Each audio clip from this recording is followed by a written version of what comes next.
Welcome to another episode of the Bitter Jury Podcast. I'm your host, Daniel Westoff, and tonight we have a very special episode recapping all of what's going on in week 2 of the Big Brother house.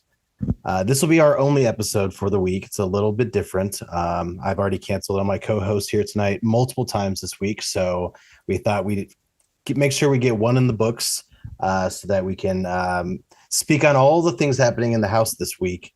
But we're going to keep this a little more general. It's usually we'd be recapping specific episodes. We're going to talk a little more just high level, everything that's going on in the house from the eviction last week up to and through the nominations, the renoms this week, and make some predictions for how we see the week ending.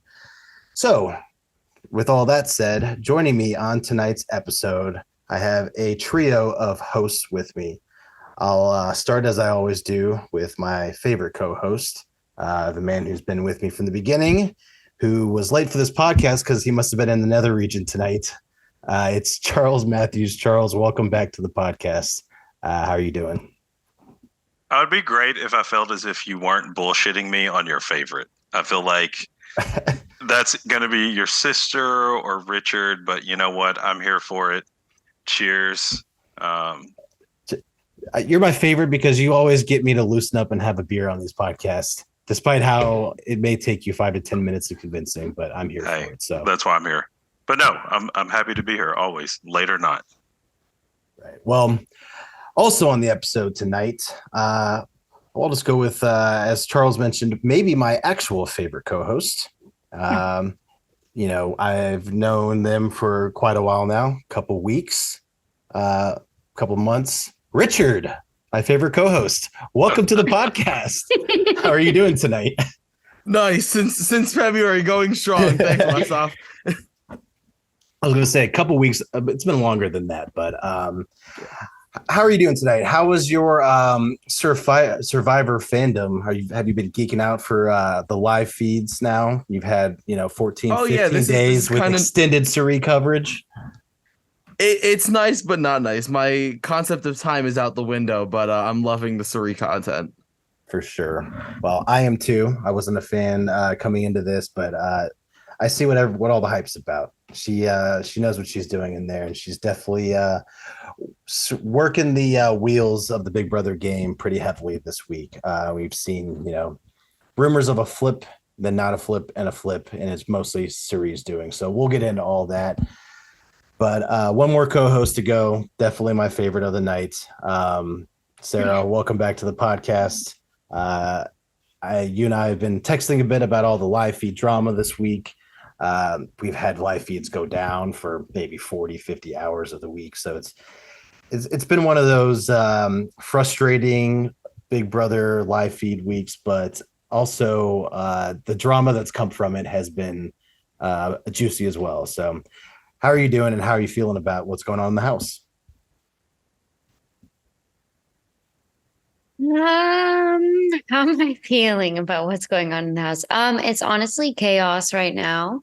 In the house. I don't think anyone knows what way is forward. But I'm sure next week, once we crown a new HoH, things will start to settle and new alliances will start to be set.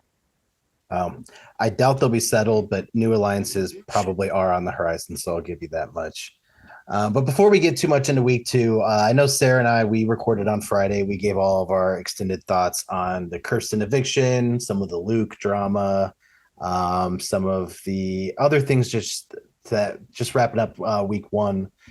But I want to give Charles and Richard an opportunity to speak on what they thought about last week's eviction and how they just the state of the house and how it's forming into two sides. So, Richard, let's start with you. Did you think Kirsten had a chance at all last week? And were you happy to see her go? And just what do you think about how the house is kind of forming into two separate sides? Well, I wasn't surprised at all, and I don't think she had much of a chance. You're going up against one of the most likable people in the house, and people have already started talking about what you've been doing like 2-3 days in. So I don't think she stood much of a chance. I'm just glad that she's not on my team. I don't really care. I mean, it's eviction number one, so I don't really have formulated opinions on happy or not or rooting or not.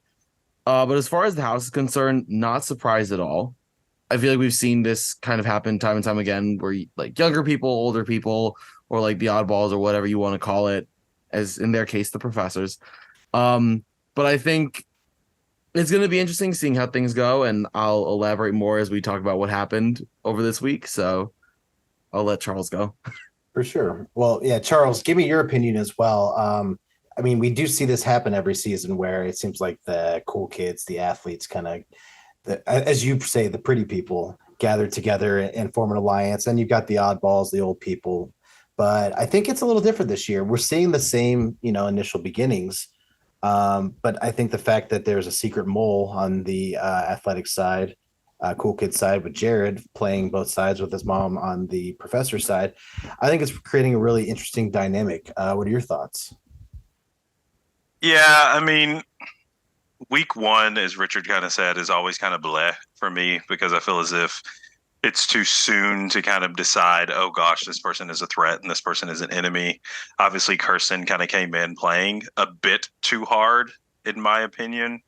Um, but the two sides forming is kind of interesting. It may or may not last. Obviously, you all watching the feeds probably know a bit more than I do, and definitely feel free to share that as we're recording tonight. But I want there to be two sides. Again, I'm here for the drama. I'm here for the votes. Daniel, you've been with me long enough, and even Sarah and Richard at this point have probably heard me say, I want there to be adversity, and I want there to be something.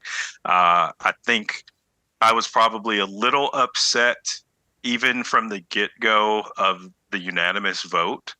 I never like seeing unanimous votes, and I'm one of those people, regardless of what game plan I go into the house thinking, I want to shake up the votes. If I think that there's a unanimous vote happening, I'm going to throw out a rogue vote, and then I'm going to stir the pot a little bit. I kind of would have liked to have seen that happen even from week one, just because everyone was already so against Kirsten that it would have been interesting to kind of create that doubt throughout everybody and to just plant that seed. But outside of that, it was kind of okay, she's going, no big deal. Let's get her gone. I kind of agree with that sentiment. Now that I'm thinking about it, I kind of want to throw this to you, Sarah. Watching Big Brother, how long does it take you to get invested in a season? Like for example, for me, this happens every year. I get so invested in the previous season. I get to know those last jury pool of characters so well, I get so attached to them that by the time we roll to the next season, it takes a little bit of time to figure out who's who to root for, who are the villains of the season. What's your timetable, Sarah, where you really get that like jolt of, okay, I'm in it now? I'd say after about 3 to 4 weeks, week 3, week 4 in the house, you really start to get to know the players and you get to know, what they're doing, who they're talking to, how they're acting, how they're treating people, I think means a lot to the audience, especially these days. So I think that matters to a lot of people as well. So I'd say about week 3, 4, once we really kind of get deep in those live feeds and get to see who they really are beside the lights, camera, action. Sure. And I think that's probably the right timetable. Those first couple weeks, they're getting used to being on television, to being in the house, to, by the time you get to week 3, 4, you're a week or two away from jury. So the stakes are getting higher. If you're the one on the block on the outs, you're more desperate, like, oh, if I can just make it another week or two, I'm in it for the long haul. So that adds a little bit of extra drama, I think, that really kicks up the intense competitive atmosphere in the house.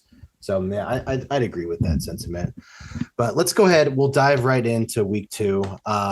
So time to crown a new HoH. I talked to, before Charles showed up today, we were talking with Richard, Sarah, and I, and how we almost treat Big Brother these days because we're such live feeders as the podcast being what entertains us the most, and television being almost as like a secondary viewing experience. And I've never felt that more than this episode. I mean, 30 minutes of just the most. I guess Sarah, let's just. Can you describe what the HOH competition was? And just for a reminder, I think it's called a Nethergorgon is what they decided to call this creature thing that was chasing people into a portal.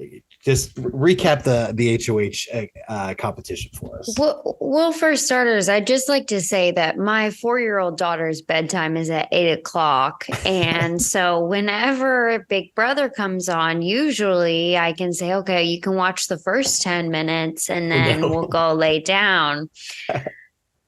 When the episode kicked off to this fracking HOH competition, I swear I was in a scene of Stranger Things. Like a bad remake of what they wanted Stranger Things to be. It was actually terrifying, not just for a viewer, but for a house guest, I'm sure alike. The massive Nethergorgon, is that what it was called? Clearly on stilts throughout like the competition, and like literal stilts, walking around probably a parking lot in LA with the houses that were set up.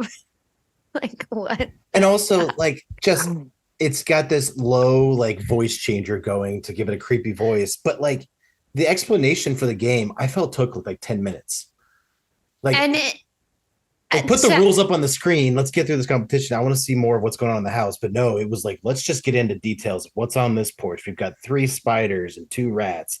And over here, this chain has 12 links. And no, we're not done yet. Now I'm going to tell you about how many pegs are on each porch. But all in this creepy voice to give your daughter nightmares before she goes to bed. I just thought like...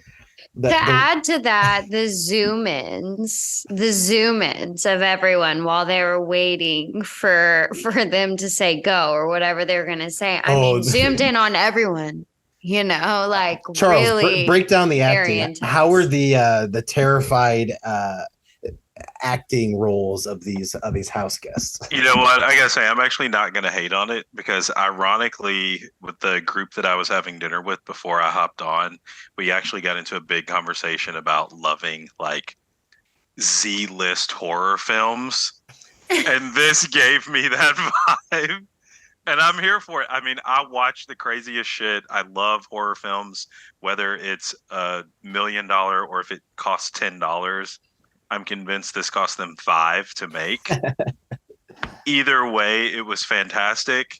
Now, I will say, because it's one of those things before any competition, I hate the like canned buildup that the cast has to have. And that's probably what you're talking about, sir, with the zoom ins of everybody.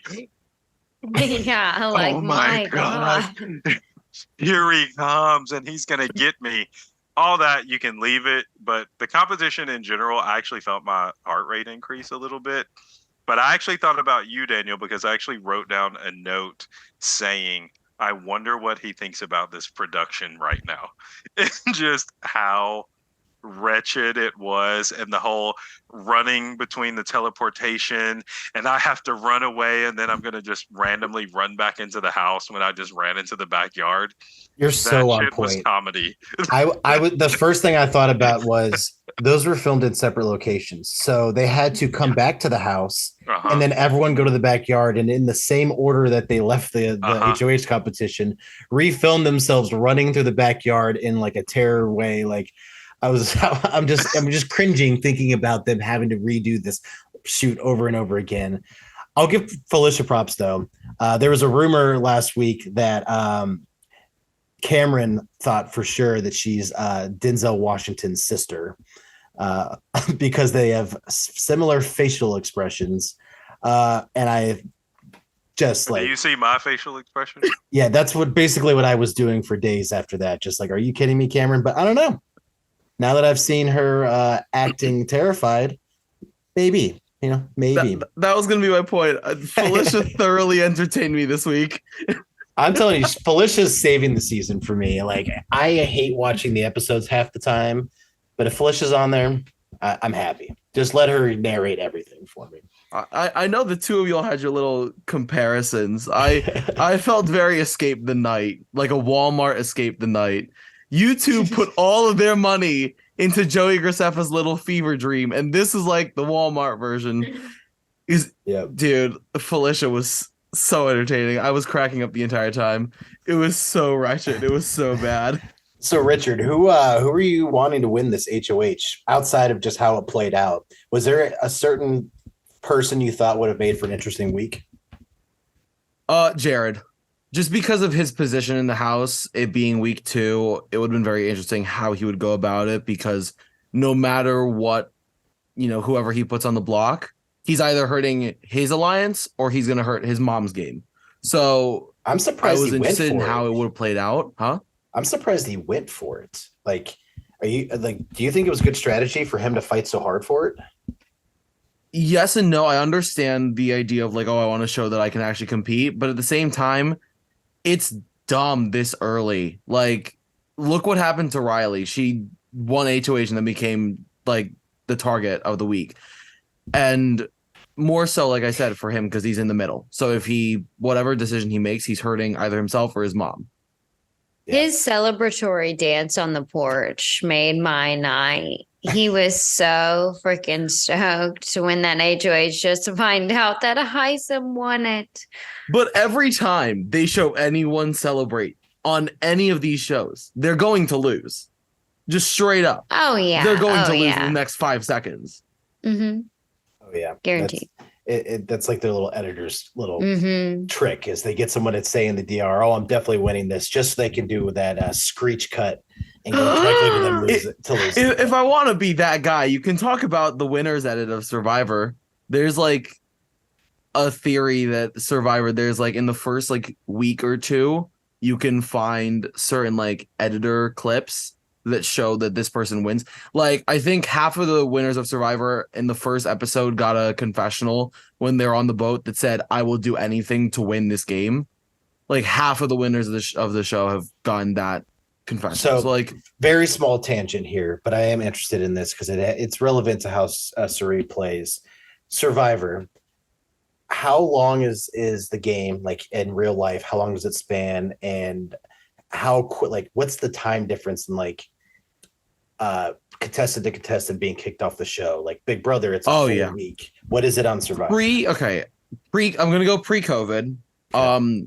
So like in the original era, aka seasons 1 through 40, not counting the COVID season, 39 days, 16 people. I believe it was immunity challenge, day off, and then tribal council, next day immunity challenge. I think it was like a 2 or 3 day cycle of where you're kicking people off. So just nonstop. Something like that.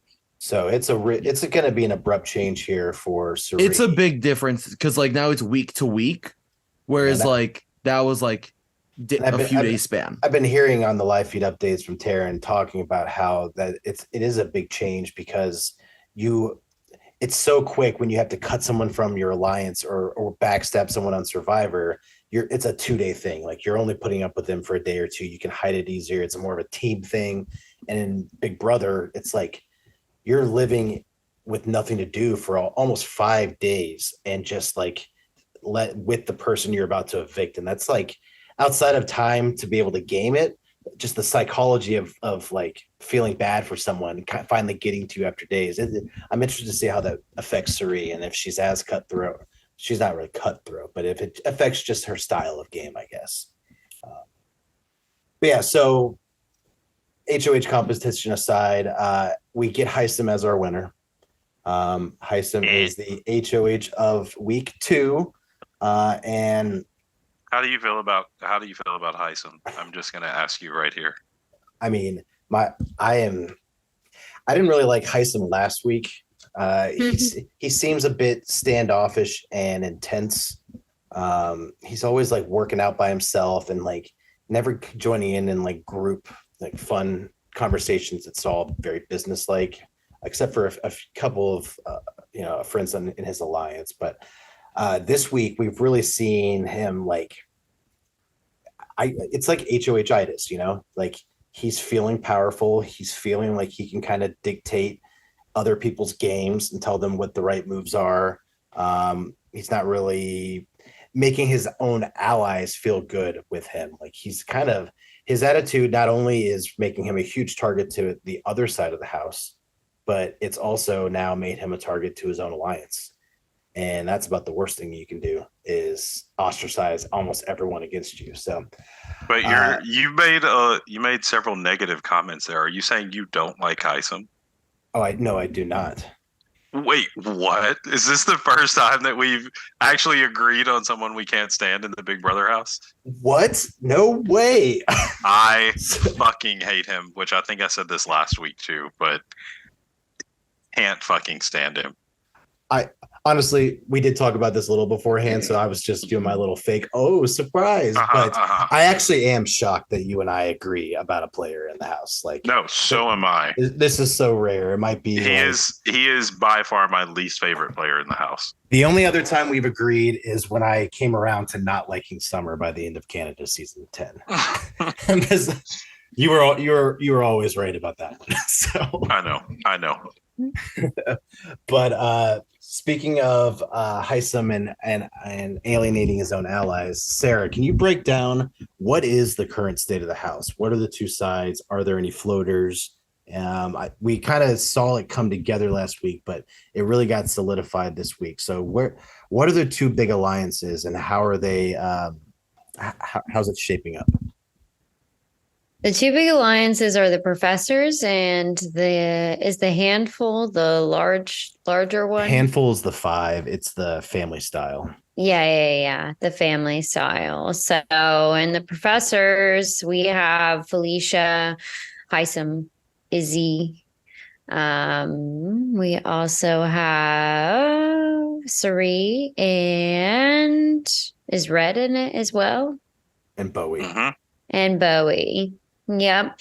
And so those basically are, I would not say the older people of the house, because they're not really older, but the elder of the other alliance, which is America and Blue, Cameron, Corey, Jared, who's kind of a swing on both sides, Riley, obviously, who started it, Matt, and Jag, and Mimi's also in the professors. Is that correct? Yeah, yes, Mimi is. So actually, I like what you said there, because it's kind of defines this week. You said Riley started the handful and the family style. Did she really? Because if I remember correctly, it was Jag and Blue pitching this alliance. Riley was just the HOH. And I think, it's just kind of par for the course that if you're HOH and the alliance forms, you're just going to become the target. And we've absolutely seen that happen this week. Hisam very quickly points out 3 targets that he has. His number 1 target is Riley. His backup target is Cameron, and his second backup target is Matt. Now, there is a little bit of a twist this week. Following it on the live feeds, it's been chaotic. Like, we did not really understand it. Still don't fully understand it, how it'll play out at the end of the week. But Richard, can you break down for the audience what this nether region twist has been and how it's affected all the way from Jared getting second place in the HOH, and if you even want to go through to the veto, how it affected the veto draw and the renoms. Did not see how it affected the veto. I did see up to it though. So Jared coming in second in the HOH comp, he had to stay in the nether region for, I believe it was the night, and then they let him go back the next day. And they basically said that getting pulled to the nether region could either be a good thing or a bad thing, depending on what time you get pulled. And so Jared was told that he had to pick someone that would get sent to the nether regions, would miss the nom ceremony, therefore being safe from noms this week. So he chose Jag, which fair choice. Now, is that as far as you got for the nether region twist? Yep. Okay. I'll go ahead. I, like Charles, will be finding out some very important things this episode. So for those who don't want spoilers, we are going to spoil a couple things here. Sorry, Charles, but you're getting some spoilers. Spoil away. Mostly because I have to get on the road in the morning, so we're getting through all of this tonight. Oh, so this is just all around you. Okay, yeah, that's fine. It's basically how I'm treating it this week. So you all get to just do whatever I say.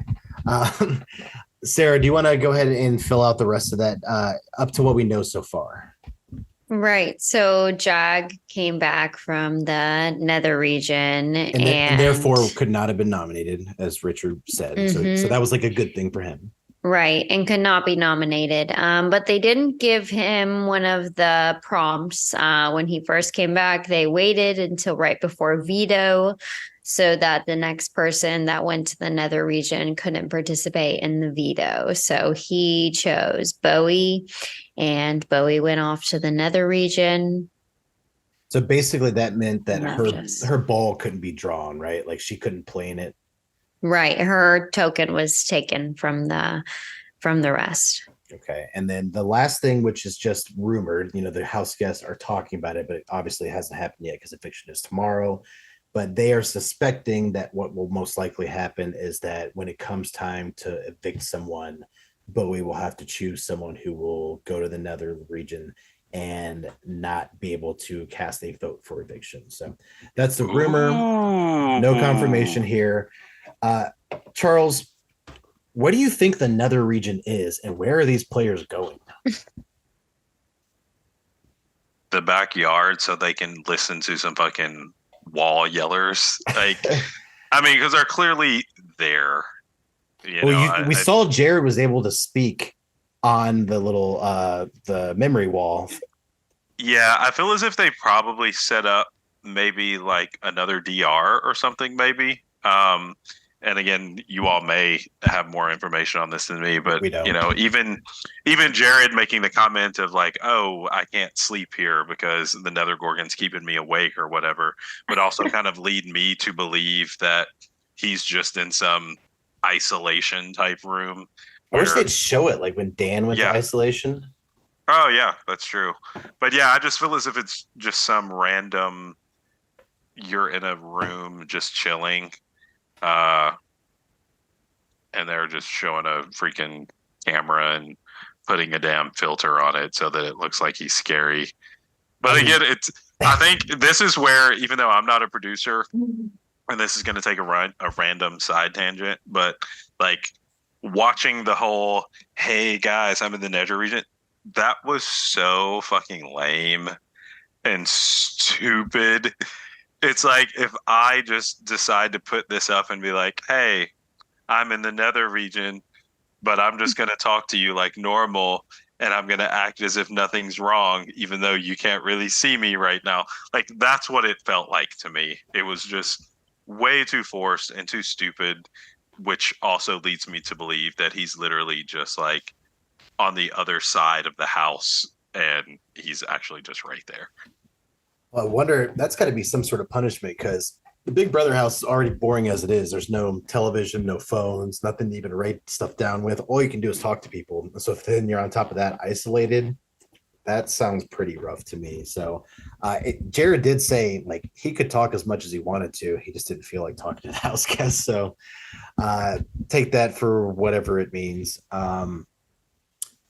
So going into the veto competition, I guess one more point about just as I'm thinking about Jared being on the screen, because this will kind of play into the veto competition. Now, Sarah's the only one on the podcast tonight who watched tonight's episode and knows what the veto competition was and the format of it. But so coming back to the Jared on the screen, we noticed on the live feeds that Matt seemed to be having trouble hearing Jared. Bowie even had to point to like the corner of the screen and show him like, hey, next time someone comes up, this is where you can listen. So this is now, within 24 hours, the second bit of obstacles Matt's had to deal with his disability that Big Brother didn't really plan well for. And I bring all this up because on Saturday, the live feeds went down for the veto competition as they always do. Normally it's a couple hours unless it's like hide and go veto. But the feed stayed down the entire night and didn't come up until like 1 p.m. the next day. They were down for like 30 hours. And we found out it was because they had to basically redo the entire competition. So Sarah, can you explain to us what the competition was and how it affected Matt? I guess let me go ahead and say the players for the veto. Let me go even one step further back. The nominees this week are Riley and Cameron, his number 1 and 2 targets. The veto draw was Blue, Matt, and was it Jag, Sarah? No, it was Blue, Matt, and let me look at my America. Okay, yeah, in America.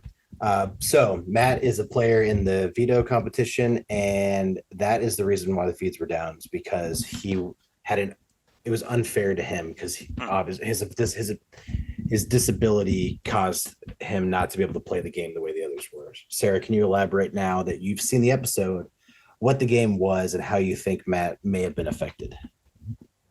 So basically, the house guests walk into, one of the backroom competitions or one of the studios where they have it set up.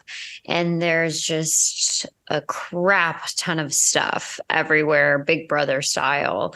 CDs in one spot and records in another. And there are record players.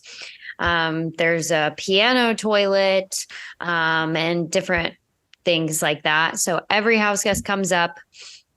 They have to play the record player. They have to turn the record around like a certain amount of times, forwards and backwards, to get a clue. They have these headphones on the entire time that give them the clue, and they go to 3 of the record players to get 1 clue. Once they've completed that, they can do the next. There's a total of 3. One, for example, was you had to go get a CD and you had to go put it in the toilet, the piano toilet. Pretty lame competition. They didn't need to spend so much time on it. They didn't need to show so much time on the piano. And I can definitely see why there were probably some difficulties for Matt this week. They completely covered it up in the episode, so you can't tell that production had an issue with their end on Matt, which, like Richard said earlier, I think is just a little bit a lack of accountability, so to speak. We've watched other reality television shows be able to host contestants that are deaf, like The Circle, and other reality shows. And Big Brother has been in session for 25 seasons, ladies and gentlemen. 25. We have watched Dancing with the Stars host deaf people. We have watched many, many people make production right for that community. And I just think it's a huge disservice to Matt, and honestly, a little upset and embarrassing for him. I just would be a little bit furious if I was in his family. Just not seeing him the best taken care of. And so, yeah, I think that what we saw on the show maybe had been the redo of the competition. From what we know, there was no fair way for Matt to win no matter what. And so although Matt was Hisam's backup target, Hisam later said on the live feeds that he would never put Matt up after this competition because there was no fair win to make for him.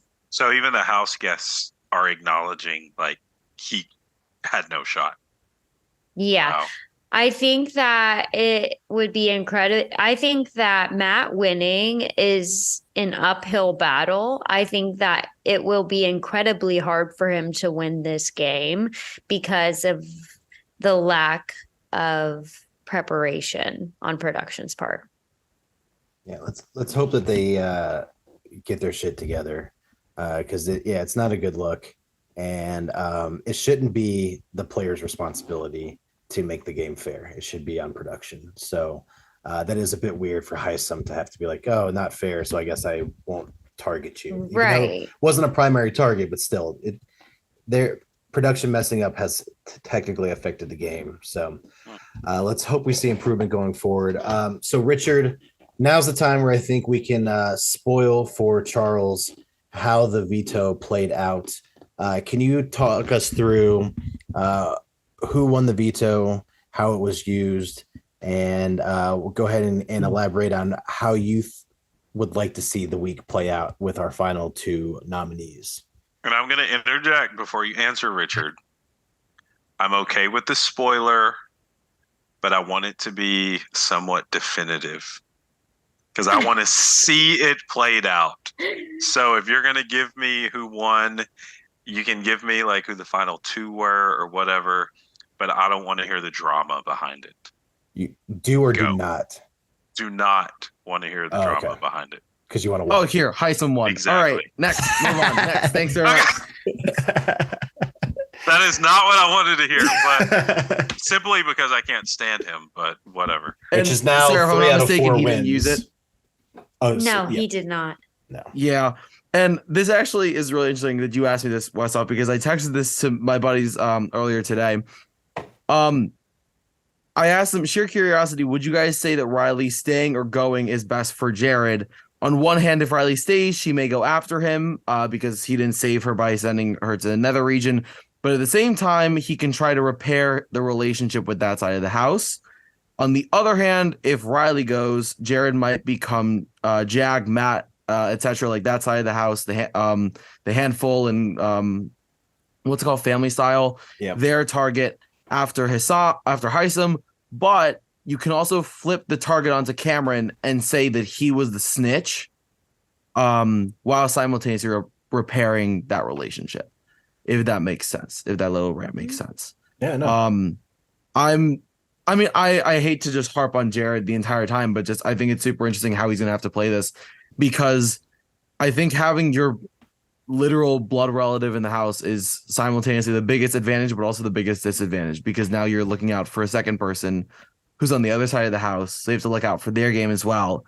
So I don't know. I'll throw it back to you guys. I'll say that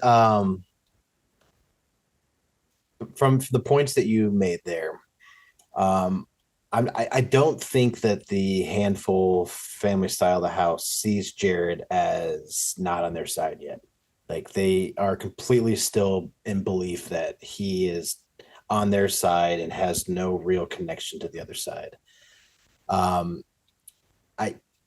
Yes, it was not a good look that he didn't save Riley, especially when she begged him to, predicted that she'd be on the block, and his excuse wasn't the best. They didn't show all of it on the show, but his main excuse, especially after the fact when he returned, he kind of was saying that Hisam tricked him and made him believe that Riley wouldn't go up, which doesn't make sense because Hisam's been going around the house talking about honor and not lying and not backdooring. And so it doesn't exactly fit when you try and say that Hisam tricked you. That could be pretty easily sniffed out. But yeah, I agree with you, Richard. I think no matter what, the story of the season until one or both of them are evicted is going to be Jared and Suri. Like, that is going to be the most interesting part of every week. because it's just something we haven't really seen before. I mean, we've seen Danielle and Evil Dick, but that was a different dynamic. I knew as soon as I'd say that I'd get a fist pump from Charles. Charles, now that it's been revealed how the week is shaking out, do you have a preference for who goes home? I don't have a preference. I mean, again, at this point, I think more so than anything, I'm appreciative that it's not someone on my team that's sitting on the block so that I don't have to eat something that I don't want to later this year. Again, because I'm biased and because I'm not a Nicole Franzel person, I'm kind of glad that Riley's up there because their mannerisms to me are still just so uncanny that I can't watch her without my skin crawling. Sorry, Riley, if you ever listen to this and we interview you, I apologize in advance. But again, I don't have harsh feelings. I think more so than anything, because Hisam's in control, that I would like to see something not go his way, because I think that his whole Dan Rather 60-minute interviews that he had with everyone is just the most ridiculous bullshit. I don't know. Again, I'm kind of contradicting myself because, again, I want there to be drama, and I guess there's drama now, but Hisam is just stupid to me, so I don't want his HoH to go well, but it looks like he's going to get what he wants, so whatever. I will say you missed this before you joined us, Charles, but we did say, I think Westhoff kind of solidified that if Riley goes home this week, we're all safe. He's probably going to end up eating what he doesn't want to eat. He made that comment previously. Yeah, no, I'm not looking very good right now. Sarah, I'm sure you feel the way I do. You want Cameron to go home? Cameron? Yeah. Yeah, I mean, I would prefer for Cameron to go home. And here's the thing with the whole week is that Hisam genuinely thinks that he's being genuine. And it comes off so condescending. Wait. Not to cut you off. I wrote it down. He's playing his game of loyalty and integrity with purpose. Sarah, when you said genuine, Charles looked like he was sucking on a lemon. That was the best I couldn't help it. I was like, wait. I wrote this down. I wrote the fucking quote. Anyway, sorry, Sarah. Continue. No, Hisam literally, he all the words that come out of his mouth are so pre-planned and preconceived, and he really thinks that he's like talking to these people, and these people are sitting there looking at him like, what do you want from me? And honestly, his conversations with Riley that were shown tonight, obviously I've seen bits and pieces on the live feeds as well. Just very dominant and overpowering in ways. It's the cabaret. He's embracing himself. But also like saying it in a way of like, you're like, what the fuck? You're just like not sure what to think. Well, he tries to be the like mother father because he does I'm going to touch you on your shoulder. Stop right here. I'm going to tell you exactly what you're thinking because I know it better than you because yes. I've lived it more than you've lived it. And I'm going to tell you exactly what you're going to say now because I'm right. I need to go off of that. There are two quotes that I got that I actually thank God for Big Brother Daily because they tweeted it out because I saw it and I was like, I need to mention this. Sari in conversation with Izzy and Nicole absolutely clocked the shit out of Hisam's game. Sari goes, Hisam is a snake. Izzy goes, snake. Sari, he told you and us don't make any deals or alliances. What did he do? He even made a deal with Corey, who he has explicitly said, quote, I hate. Sari then to me, Cole, Hisam is making deals with everybody regarding their thing. For us, it's the old people. For Corey, it's the smart people. For Jag, it's the brown people. And then Izzy said, for Blue, it's the queer thing. For America, it's you can win endurance comps. In 5 minutes, Sari clocked his entire game. It's pretty good. Yeah. I followed those tweets up with by saying, in the immortal words of Sandra Diaz Twine, the queen stays queen. To just put the topping on the cake, Charles, you don't know this. I briefly mentioned it to Daniel and Richard. When Hisam won the veto, he preemptively told Riley that he was going to let everyone know at the veto meeting that she was his target and that they were to vote her out.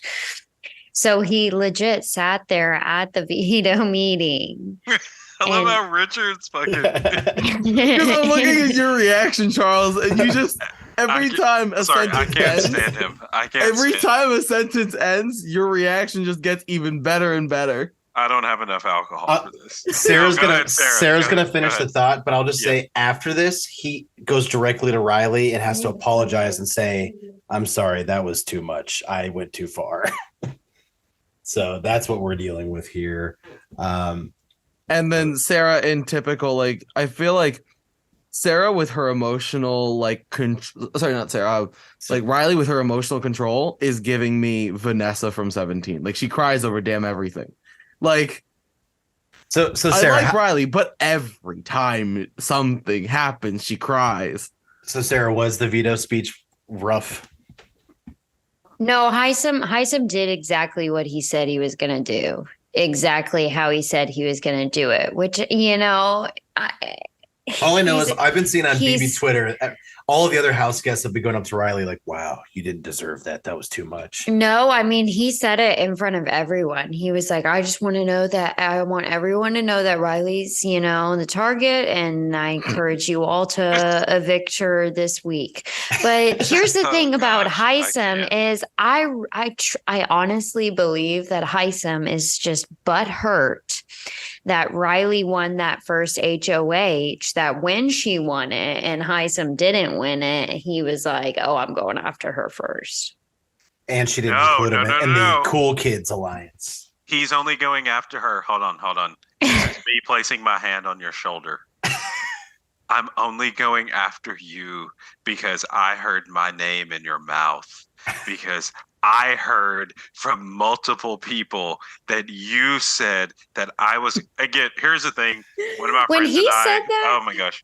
Like we were at, I think we're all tennis people, but a friend and I were at a USTA meeting and we were talking about all the people. Gosh, this might cancel me in USTA, but I don't think any tennis people will listen to this. But we were all talking about how everybody there is like making the power moves, and then everybody like shakes your hand and then follows it up with a condescending like, oh, well, I work for this and I do this and I want to make you feel like shit. Like that's Hisam's power move. The like, I'm going to console you by putting my hand on your shoulder and letting you feel like you're comforted. And I'm just going to take over everything and you are beneath me. I fucking can't stand Hisam. Oh my gosh. Sorry. Can I pose a question to the group? Removing the person and the tact and the way he handled it out of this, what do you guys think of the principle in of itself of saying, I'm not going to backdoor you. I'm going to tell you straight up, you are my target, and be very like transparent and blatant with it. Just the principle alone, removing the fact that Hisam was kind of a dick this week. But yeah. I have a take, but it's not my own take. I stole this straight from Taryn. So no, I want your take. I don't want Taryn's. I have a take. This is the take. So Sarah, you go ahead with if you have your own take. I just think as I was watching the episode and as I've watched the live feeds, I just think Hisam is playing old Big Brother. Hisam is playing evil dick Big Brother. He's playing ruthless Big Brother. He's not playing emotional, sensitive, Like not worrying about we're the all a consequences. happy family Big Brother. He is playing seasons 1 through 10 Big Brother. He's just not playing season 25. Yes, I'd also like to add that I think that like comparing that to Evil Dick is quite a compliment to Hisam and quite an insult to Dick. But it is No, and that's what I was no. going to say, because and obviously I'm biased. Evil Dick is by far my favorite, but like he did the things that he did with conviction. Again, it was very much, I am going to be in your face and I'm going to do this. Again, Hisam has the condescending, I'm going to put you up and I'm going to have a freaking psychological evaluation of why I'm doing this. And I'm going to make you think that it's right. Like, I feel like he's trying to be a combination of both, because I feel like he's trying to be aware of feelings and he's trying not to be whatever. And that's why he's doing the shoulder tap and the, I'm going to make you feel at ease. Where again, Evil Dick just did what he said he was going to fucking do. And But that's what I'm saying is that it's not about the whole Hisam personality. It's about how he's handling how he's handling the game. Yeah, how he's handling the game is he's straightforward. He tells what the target is, and the only difference between that is like he says he wouldn't backdoor. But apart from obviously there are very very polar personality differences there. However, there's been no other person in the game that's been willing to be as ruthless as someone like Hisam. And so when you go back in to compare ruthless players, that's how I would compare it. But to Sarah's point, it's been like you haven't seen that kind of like straight up like brutally honest since the early 2000s, the early seasons of both Big Brother and Survivor. It's like, God, I was probably still like using like, what are they called, pacifiers when they were playing like this. Like, good grief, it's just very blunt and like I was born after 9/11, mind that.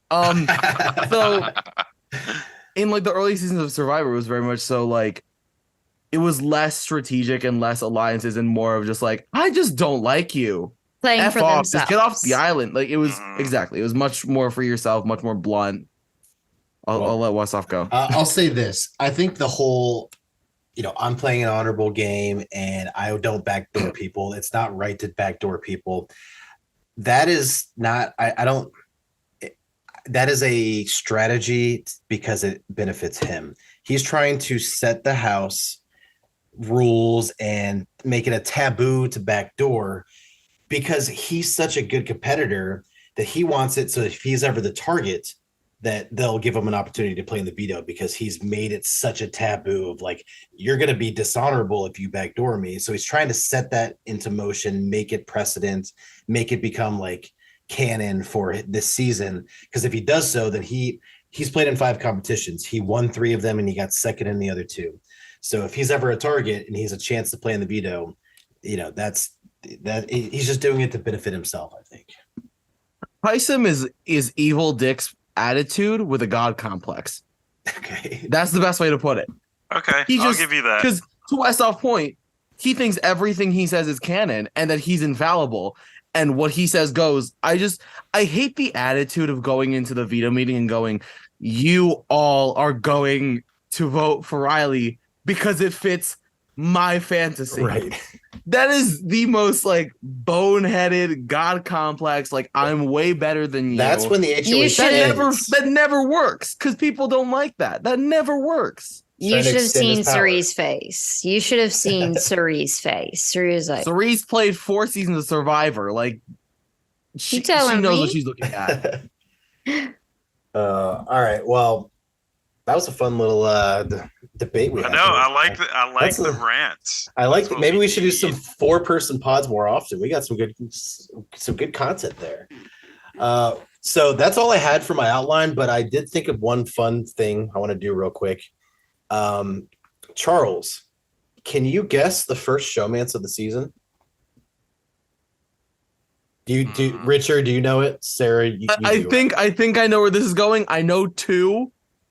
I mean, I don't know where they both stand though. That's what I'm saying. It's not Riley. I know of 2 potentials. I wouldn't have said Riley. No, I wouldn't have said Riley and Jack. They're very. That's very friend zone. So no. I said Riley and Matt. They have eyes for each other, but they're not going to do it. Oh no. It's not that one. So it's the other one. Hold on. I'm with you. Damn it! I'm thinking. Shut up.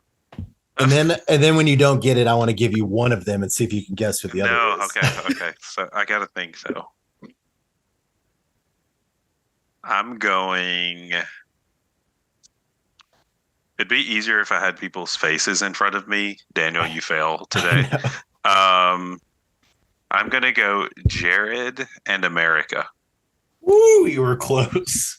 Jared is correct. Can you with a second guess figure out who the second person is? Dang, now I really need to see images of people. Can I pull it up quick enough? No, you don't. Jared. The girls in the house. Yeah, list names. Go. Are Nicole, Riley, Izzy, Felicia, Bowie, and Blue. Oh, it's totally America. Felicia. Are you kidding me? It's totally Felicia. Are you kidding me? Jared and Blue. Yep, that was it. Wait, I can't hear you. You can't hear me? Oh, say it again. Yes, correct. Is it? Yes. I mean, they haven't like smooched or anything like that, but there was some hammock time after he came back from the Netherland. So did they fuck? I mean, you can fuck without smooching, just saying. Just saying. After an hour of some awkward flirting, he was like, "So did you miss me yesterday?" And she like gave him those eyes, was like, "I did miss you yesterday." So it's the start. I got a fury text from my one non-survivor watcher. How do you feel? How do you think Sari feels about this? And I quickly responded with just like, you think the woman that's played this game that played Survivor 4 times and seen Showmance's form and fail time and time again is okay with this? And then I just got back. I meant as a mother, but that too. Good point. That's got to be weird though, having your mom in there. I think that would be funny if like halfway through, if they actually became a thing, he was like, "You want to meet my mom? Here she is." Can you imagine? It's gonna be very like Frankie Grande-esque, sitting them down. Oh my god, my sister's Ariana Grande, and half the house is like, "Who's that?" Please don't talk about Frankie. Oh my gosh. Oh, you don't want to talk about the premiere and the space laser? No. On that note, that we are going to wrap the episode here tonight. Last word. Anyone have anything they wanted to bring up urgently about week 2? Any, tricky predictions you want to make? Speak now or forever hold your peace for week 2. I will say that for the rest of the season, I will close every one of these podcasts with this line and this line only. I intend to record this podcast with loyalty and integrity, with purpose. Thank you. Sounded just like him. You sounded just like him. You made me feel just like all those house guests who have to sit through it. So just saying. All right. Well, on that spirit, we will wrap tonight's podcast. We'll be back early next week talking about who got evicted in week 2, how Hisam's HoH has, what the fallout of it is. And, we'll have a new HoH next week. So lots of new drama to come. Sarah's going to have to keep me up to date on the live feeds as I go dark for the next 3 days. So I expect some texts. Richard, you too, since you're now a live feeder. But yeah, on that note, we'll be back soon, hopefully with another 4-person panel, because I thought this was great. But until then, thanks for listening. Make sure to subscribe, and we'll see you all next time.